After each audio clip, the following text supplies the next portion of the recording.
Asia কাপের সেই handshake issue থেকে শুরু করে ট্রফি নিয়ে তুলকালাম কাণ্ডের রেশ নতুন করে বাড়িয়ে দিয়েছেন এসিসি চেয়ারম্যান মহসিন নাকভি। মহসিন বলছেন, এশিয়া কাপের ট্রফি যদি নিতেই হয় তাহলে সূর্যা কুমার যাদব আর বিসিসিআই এর কর্মকর্তাদের এসেই নিয়ে যেতে হবে। 10 নভেম্বর ভারতীয় বোর্ডকে নিমন্ত্রণ জানিয়েছে এসিসি, এমন খবর প্রকাশ করেছে পাকিস্তানের বেশ কিছু গণমাধ্যম। এশিয়া কাপের ট্রফি ঘিরে আবারও মুখোমুখি ভারত পাকিস্তান। মহসিন নাকভির হাত থেকে ট্রফি নিতে চাননি ভারতের টি-20 অধিনায়ক সূর্য কুমার যাদব। সেই ট্রফি আর ভারতকে হস্তান্তর করেনি এসিসি চেয়ারম্যান। এসিসি বসের এমন সিদ্ধান্তে উল্টো বেঁকে বসেছে ভারত। 30 অক্টোবর হতে যাওয়া সভায় মহসিন নাকভির পদত্যাগের কথা তোলার হুঁশিয়ারি দিয়েছে বিসিসিআই। এ বিষয়ে ভারতকে সমর্থন দিচ্ছে শ্রীলঙ্কান ক্রিকেট বোর্ড।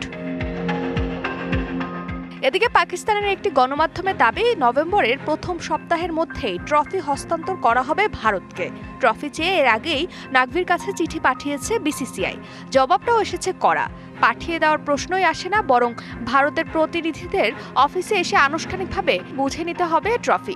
পাল্টা জবাব দিয়েছে এসিসি। পাকিস্তানের গণমাধ্যমের দাবি, ট্রফি বুঝে নিতে 10 নভেম্বর ভারতীয় বোর্ডকে আমন্ত্রণ জানিয়েছে এসিসি। বিসিসিআই এর সঙ্গে বেশ কিছু চিঠি আদান প্রদান হয়েছে।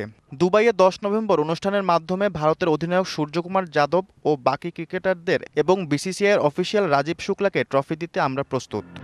ভারতের সংবাদ মাধ্যম বলছে, নাকভিকে ইমেল পাঠিয়েছে বিসিসিআই। ট্রফি না পাঠালে কঠিন পরিণতির জন্য যেন প্রস্তুত থাকেন নাকভি। ইমেলে সেই হুঙ্কার দিয়েছে বিসিসিআই।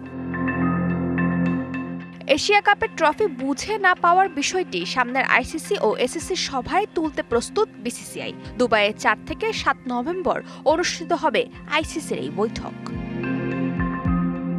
ফারজানা জাহান প্রিয়া, ডিবিসি নিউজ ডেস্ক।